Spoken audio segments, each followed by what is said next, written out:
It doesn't start with a scream, no explosion, no betrayal carved in headlines. It starts quiet, so quiet it feels like love. That kind of slow poison that smiles while it kills you. They don't shatter you all at once. They're artists. They take their time. They chip at your edges with compliments that cut. They shake your hand with one and tighten the noose with the other. They gift you silence and call it space. They take your vulnerability, fold it into a weapon, and leave it in your lap just in case you ever think about speaking up. One day you wake up, and your reflection doesn't recognize you. Your voice sounds fake in your own ears. Because when they break you, they don't just hurt you, they rewrite you. You used to laugh without checking the room. Now every word you say is a calculation. What will make them stay? What version of yourself do they hate the least? And the worst part? You let them do it. Because love makes fools of us all. Hope, they say, is a beautiful thing. But hope is also the hook they drag you with when it's time to bleed. They don't kill your body, they kill your light. One quiet funeral at a time. You show up every day with a mask you didn't order. You carry conversations like coffins, smiling through the weight. You're not even angry, not yet. You're just tired. So very, very tired. You tell yourself it's just a phase, that they're busy, that it's not personal, that maybe you're just hard to love. That's how they win, not by crushing you, but by convincing you to crush yourself, by convincing you that you deserved the silence, that somehow you earned the abandonment, like suffering was your rent for being alive. They turn your heart into an exhibit, a thing to observe from a distance, behind glass, too damaged to touch, too strange to save. And all the while they whisper, "You're the problem. You're too much. You're not enough." So you shrink, you contort. You disappear piece by piece to fit inside their comfort, until there's nothing left of you but a polite ghost with a nervous smile. And then they leave, because that's the final trick. They don't just break you, they leave you there cracked, hollow, and painfully awake. They go on with their lives. New faces, new games, while you sit in your ruins replaying conversations, trying to find the exact second you failed to be enough. You want justice? You want answers? All you get is silence, and the echo of your own voice, asking, "Why wasn't I worth staying for?" That's the fall. Not when they leave, but when you believe it was your fault. Rebuilding doesn't feel like healing. It feels like crawling through glass with your hands tied behind your back. No one claps, no one comes to help. It's just you and the mess and the noise inside your head.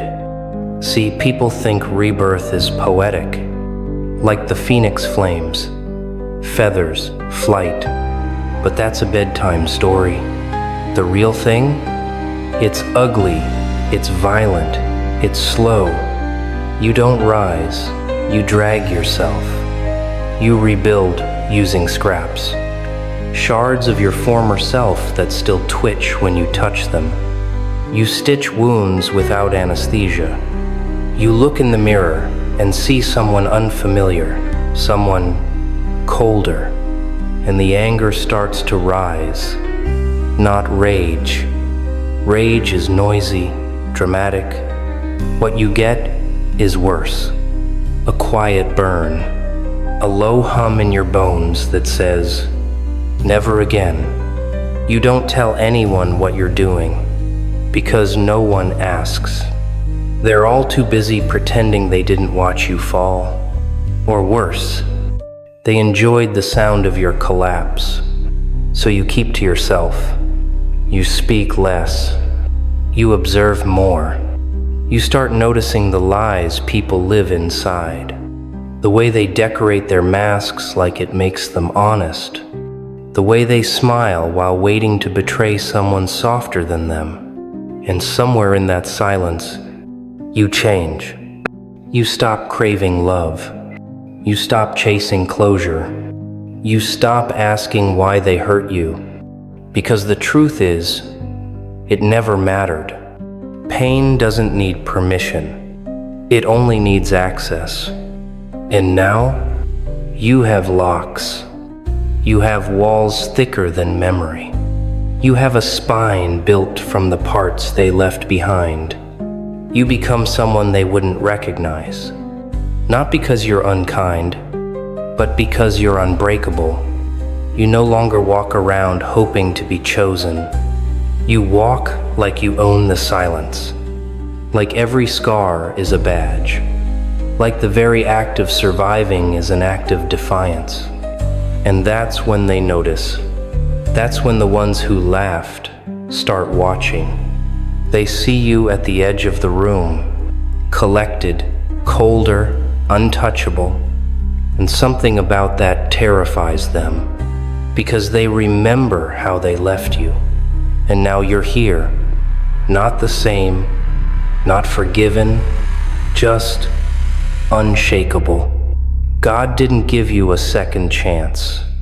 He gave you a second form, something steelier, less human, more divine. He didn't rebuild you for them to love you again. He rebuilt you so they'd know they failed, so they'd know you didn't disappear.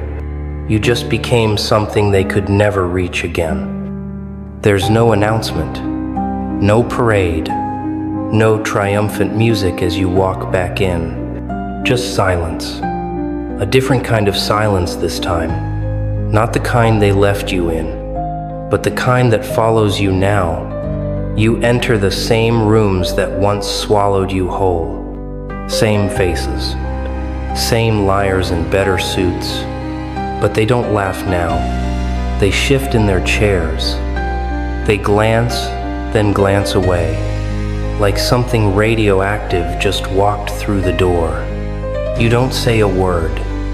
You don't need to. Because when you've truly rebuilt, your presence does all the talking. You don't walk in looking for closure. You are the closure. You are the answer to every lie they told, to every whispered doubt they planted like landmines in your mind. And the irony? Now they want your attention. Now they want proximity. Suddenly, the version of you they couldn't tolerate is interesting, magnetic, even admirable. But it's too late, because they didn't just lose you, they lost access to the soft version, to the kind version, to the version that would have carried their guilt for them. Now, all that's left is the architect, the one who built themselves back in silence, out of ash, out of every insult, out of every door that was slammed shut. You are no longer hungry for apologies. You're not seeking explanations. Forgiveness is off the table, not because you're cruel, but because you've outgrown the need for it. They say success is the best revenge, but that's too easy. Success is visible. You're going for something deeper, unreachability. The truth is, they didn't destroy you. They unveiled you. What they shattered wasn't the real you. It was the version built to please them. What they broke was a facade. What rose from the wreckage was the real thing. Now you sit across from them, calm, unreadable, and they don't know what to say. Because what do you say to a ghost who came back in flesh and fire? They try to joke, they try to reminisce, but the room is colder now because they know what they did. They know who they created. And as they smile nervously, laugh too loudly, you just watch. Not to intimidate, but to witness. Because there's power in not reacting. There's vengeance in silence. There's divinity in the restraint of a soul that could crush, but simply chooses to walk away. And that's when they finally realize God didn't rebuild you to prove them wrong. He rebuilt you so they could see what they'll never have access to again. Not the old you, not the better you, just the free one